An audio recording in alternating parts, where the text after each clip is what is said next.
Greetings, Earthlings. Today I want to talk about diet and academic performance. Now, in a previous video, I've already talked about the importance of prioritizing your health and fitness overall, as opposed to prioritizing your academic performance. But in this video, I want to try to show that what you eat will affect how you perform academically. Clearly, a lot of you already know what you eat is going to perform your physical activities, like if you're exercising or if you're an athlete. But I just want to relate kind of anecdotal experience.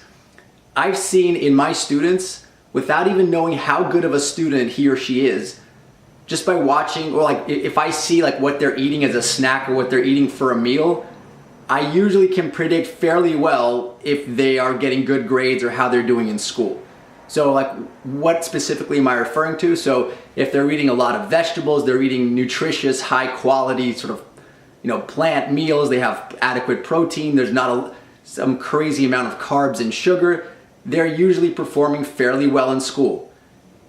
The students that I've seen that always eat candy, they have a lot of sugar of various sorts. It could be cookies, Twizzlers, Snicker bars, all sorts of junk food basically. They tend to be the students that society would call lazy or bored at school or have ADD or trouble paying attention. I put all these in quotes because I don't believe in these labels. I think these labels are just a product of a lot of things. So I don't think that's the essence of who these students are.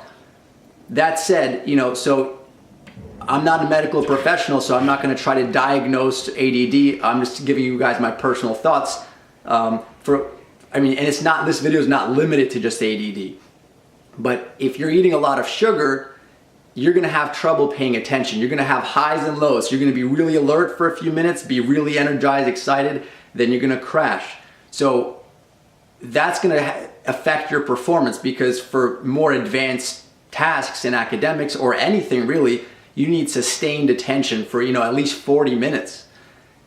And if you're eating a lot of sugar, that's probably going to be more like 2 or 5 minutes that you could pay attention to. So pay attention for.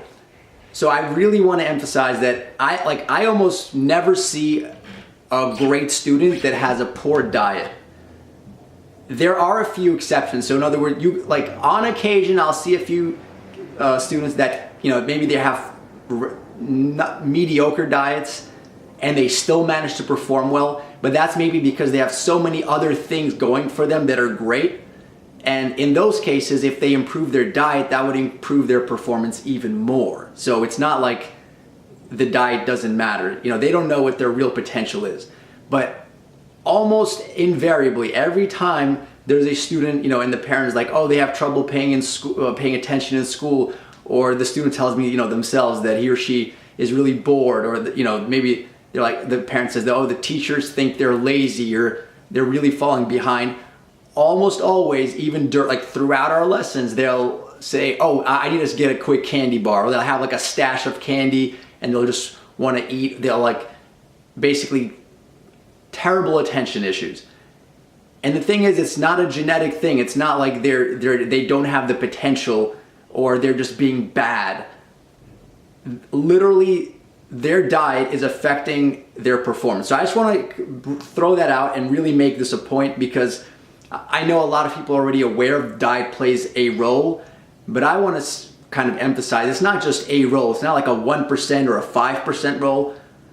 I mean, this is we're talking 30, 50% here. So if I encourage you guys, so if you're having trouble academically, obviously there are academic issues that probably need to be looked at, but look at what you're eating, right? So I know you may have your favorite foods. I'm not judging anybody. I'm simply throwing this out there. So if you can't figure out, or if parents are having trouble figuring out why is my son or daughter, why are they having academic issues, and you're only looking at the academic piece of the puzzle, look at the dietary piece of the puzzle.